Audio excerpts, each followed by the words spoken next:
Hi all, അസ്സലാമു അലൈക്കും. Welcome back to Silna's kitchen.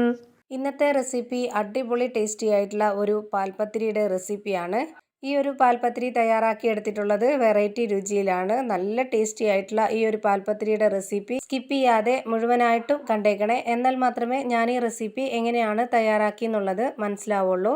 റെസിപ്പിയിലോട്ട് കടക്കുന്നതിന് മുമ്പായി എൻ്റെ ചാനൽ ആദ്യമായിട്ട് കാണുന്നവരാണെങ്കിൽ പ്ലീസ് ഒന്ന് സബ്സ്ക്രൈബ് ചെയ്തേക്കണേ. ഒപ്പം തന്നെ ഈ വീഡിയോസ് നിങ്ങൾക്ക് ഇഷ്ടപ്പെടുകയാണെങ്കിൽ ഒരു ലൈക്ക് ചെയ്യാനും മറക്കരുത്. ഇനി നമുക്ക് റെസിപ്പിയിലോട്ട് കടക്കാം. അപ്പോൾ ആദ്യം തന്നെ ഈ ഒരു റെസിപ്പി തയ്യാറാക്കാനായിട്ട് ഞാനിവിടെ ഒരു മിക്സിയുടെ ജാർ എടുത്തിട്ടുണ്ട്. ഇതിലേക്ക് 2 കോഴിമുട്ട പൊട്ടിച്ചൊഴിച്ചു കൊടുക്കാം. അടുത്തതായി ഇതിലേക്ക് 250 ml കപ്പിൻ്റെ അളവിൽ 2 കപ്പ് വെള്ളമാണ് ഒഴിച്ചു കൊടുക്കുന്നത്. ഇനി ഇതിലേക്ക് 250 ml കപ്പിൻ്റെ അളവിൽ 2 കപ്പ് മൈദ ഇട്ട് കൊടുക്കാം. ആദ്യം ഇതിലേക്ക് 1 കപ്പ് മൈദയാണ് ഇട്ട് കൊടുക്കുന്നത്. എന്നിട്ട് ഈ വെള്ളവും മൈദയായിട്ട് നന്നായിട്ടൊന്ന് യോജിപ്പിച്ചെടുത്തതിന് ശേഷം മാത്രം അടുത്ത 1 കപ്പ് മൈദയും കൂടെ ഇട്ട് കൊടുക്കാം. ഇങ്ങനെ നമ്മൾ ഇളക്കി കൊടുത്തതിന് ശേഷം അടുത്ത 1 കപ്പ് മൈദയും കൂടെ ഇട്ട് കൊടുക്കുമ്പോൾ നമുക്ക് ഏകദേശം വെള്ളം എത്രത്തോളം വേണ്ടി വരും എന്നുള്ളത് മനസ്സിലാവും. ഇനി ഇതിലേക്ക് രണ്ടാമത്തെ കപ്പ് മൈദയും കൂടെ ഇട്ട് കൊടുത്തിട്ടുണ്ട്. ഇനി ഇതിലേക്ക് ആവശ്യത്തിനുള്ള ഉപ്പ് ഇട്ട് കൊടുക്കാം. ഇതിനി വീണ്ടും നന്നായിട്ടൊന്ന് ഇളക്കി കൊടുക്കാം. ഇപ്പോൾ ഇതൊന്ന് അരച്ചെടുക്കാൻ പറ്റിയ വെള്ളം കറക്റ്റ് ആയിട്ടുണ്ട്. ഇത്രയും മതി. ഇനി നമുക്കിതൊന്ന് അരച്ചെടുക്കാം.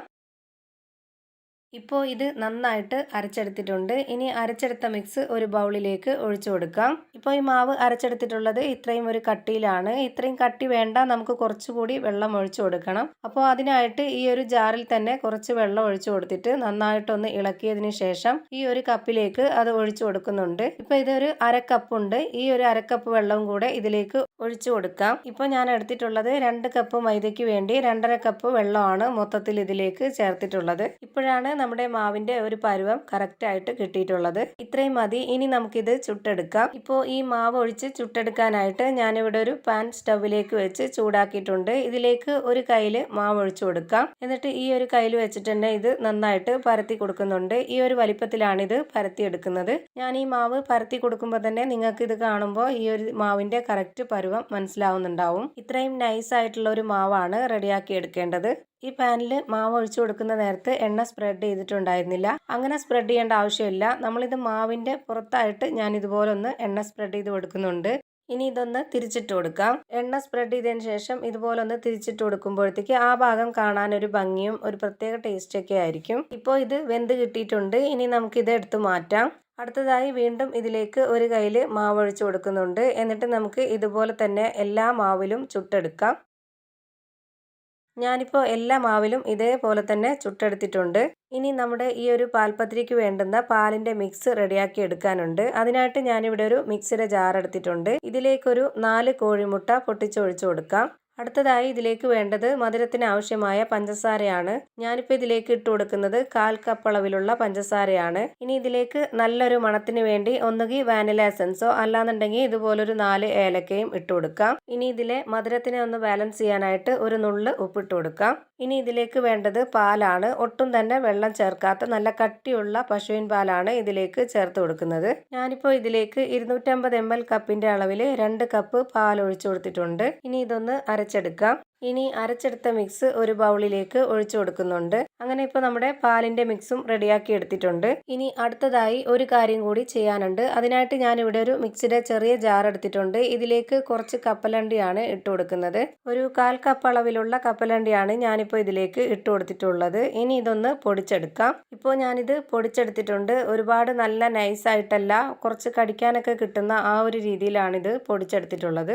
ഇനി അടുത്തതായി ഒരു പാൻ സ്റ്റൗവിലേക്ക് വെച്ച് ഫ്ലെയിം ഓണാക്കി കൊടുത്തിട്ടുണ്ട്. ഇതിലേക്ക് 30 ml കപ്പിൻ്റെ അളവിൽ 2 കപ്പ് നെയ്യാണ് ഒഴിച്ചു കൊടുക്കുന്നത്. നെയ്യ് നന്നായിട്ട് ചൂടായിട്ട് വരുമ്പോഴത്തേക്കും ഇതിലേക്ക് കുറച്ച് അണ്ടിപ്പരിപ്പും മുന്തിരിങ്ങയും ഇട്ട് കൊടുക്കാം. ഇനി ഇത് നെയ്യിലൊന്ന് ചൂടാക്കി എടുക്കാം. ഇത് രണ്ടും നെയ്യിൽ ഇപ്പോൾ നല്ലപോലെ മൂപ്പിച്ചെടുത്തിട്ടുണ്ട്. ഇനി നമുക്കിതെടുത്ത് മാറ്റാം. ഇപ്പോൾ ഇതെല്ലാം തന്നെ കോരി മാറ്റിയിട്ടുണ്ട്. ഇനി ഇതിലേക്ക് ഇട്ട് കൊടുക്കേണ്ടത് നേരത്തെ പൊടിച്ചു വെച്ചിട്ടുള്ള ആ ഒരു കപ്പലണ്ടിയാണ്.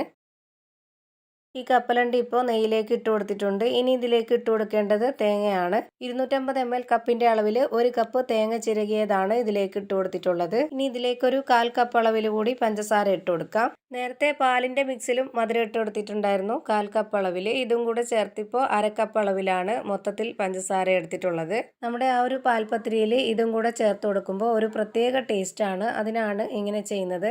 ഇത് നമ്മൾ നെയ്യിൽ ഈ ഒരു കപ്പലണ്ടി തേങ്ങയും പഞ്ചസാരയും കൂടെ ചേർത്ത് ഇതുപോലൊന്ന് മൂപ്പിച്ചെടുക്കുമ്പോഴത്തേക്ക് നല്ലൊരു മണവും ടേസ്റ്റുമാണ് ഇത് കഴിക്കാനായിട്ട്. ഒരു 30 സെക്കൻഡ് മാത്രം നെയ്യിൽ ഇതൊന്ന് ചൂടാക്കി എടുത്തിട്ടുണ്ട്. ഇനി നമുക്ക് ഇതിന്റെ ഫ്ലെയിം ഓഫ് ചെയ്യാം.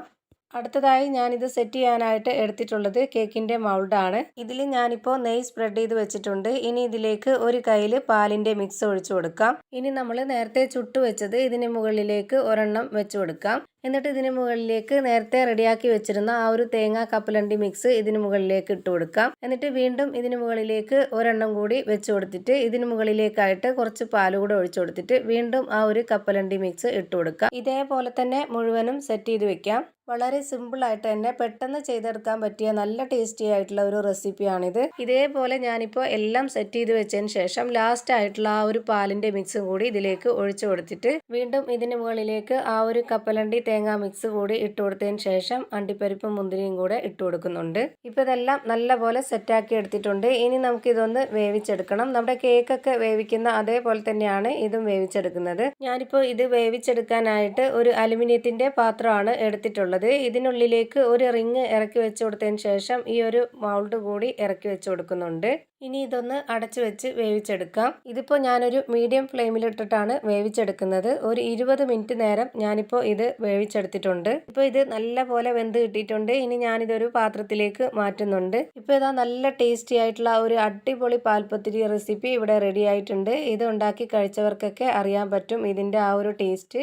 ഇനി നിങ്ങൾ പാൽപത്തിരി തയ്യാറാക്കുമ്പോൾ ഇതേ രീതിയിലൊന്ന് തയ്യാറാക്കി നോക്കുക. തീർച്ചയായിട്ടും നിങ്ങൾക്ക് എല്ലാവർക്കും ഇഷ്ടമാവും. അത്രയും നല്ല ടേസ്റ്റി ആയിട്ടുള്ള ഒരു റെസിപ്പിയാണ്. അപ്പോൾ ഇത്രയേ ഉള്ളൂ ഇന്നത്തെ റെസിപ്പി ഇഷ്ടമായാൽ ലൈക്ക് ചെയ്യാനും കമൻറ്റ് ചെയ്യാനും ഷെയർ ചെയ്യാനും മറക്കരുത്. അതുപോലെ തന്നെ ഞാനിടുന്ന പുതിയ വീഡിയോസ് നോട്ടിഫിക്കേഷനായിട്ട് കിട്ടുന്നതിന് വേണ്ടി സബ്സ്ക്രൈബ് ചെയ്ത് ബെല്ലൈക്കൺ അമർത്തി ഓൾ എന്ന ഓപ്ഷൻ എനേബിൾ ചെയ്ത് കൊടുക്കാനും മറക്കരുത്. പുതിയൊരു വീഡിയോയുമായി വീണ്ടും വരും. Thank you for watching.